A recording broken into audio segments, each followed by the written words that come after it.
বাংলা উপজেলা নেতৃবৃন্দ সকলেই যুব ফ্রন্টের নেতৃবৃন্দ সকলে আমার সালাম দেবেন। আসসালামু আলাইকুম ওয়া রাহমাতুল্লাহি ওয়া বারাকাতুহু।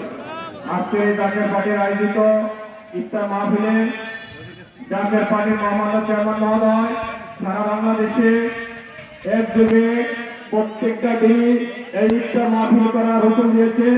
সেই ধারাবাহিকভাবে বাংলা উপজেলা জাকের পার্টির আয়োজিত আজকের এই ইফতার মাহফিলে আমরা অংশগ্রহণ করেছি। আমার বাংলা উপজেলা প্রত্যেকটা ইউনিয়নের নেতৃবৃন্দ, প্রত্যেকটা ইউনিয়নের জাকের ভাইরা, শুধু জাকের ভাইরা নয়, জাকের পার্টির মহামান্য চেয়ারম্যান নির্দেশ করেছেন জাকের পার্টির শুধু জাকের পার্টির নেতাকর্মী নয়, ধর্মপ্রাণ মুমিন মুসলমান ভাইরা সকলকে দাওয়াত করা হচ্ছে।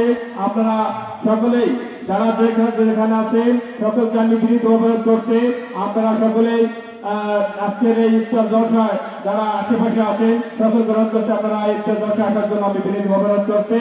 বিশেষ করে আজকের এই জাকের পার্টির মহামান্য চেয়ারম্যান মহোদয় সারা বাংলাদেশে যে ডাক দিয়েছেন, সারা বাংলাদেশে ইফতার জলসা করার জন্য হুকুম দিয়ে অবস্থা জাকের পার্টির মহামান্য চেয়ারম্যান মহোদয় আগে আরো 2-1 বছর আগেই তিনি ঘোষণা করেছেন এই পরিস্থিতি, এই মোকাবেলা হবে। এই পরিস্থিতিতে জাকের বাংলাদেশের অবস্থা খুবই ভয়াবহ হবে। সেই পরিস্থিতি কিন্তু এখন চলছে।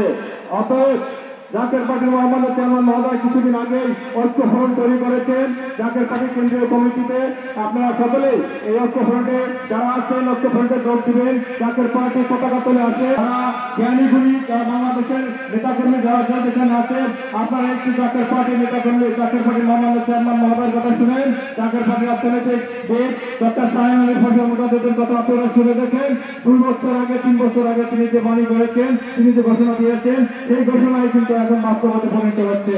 অতএব আপনারা সকলে জাকের পার্টির পতাকা তুলে আসার জন্য আমি বিনীতভাবে অনুরোধ করছি।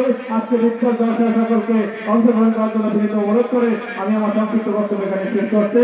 এখন আপনাদের সামনে সংক্ষিপ্তভাবে বক্তব্য রাখার জন্য অনুরোধ করছি বাংলা উপজেলা জাকের পার্টির সাংগঠনিক সম্পাদক জনাব মাসুদুর রহমান সাহেবকে তার সংক্ষিপ্ত বক্তব্য রাখার জন্য বিনীতভাবে অনুরোধ করছি।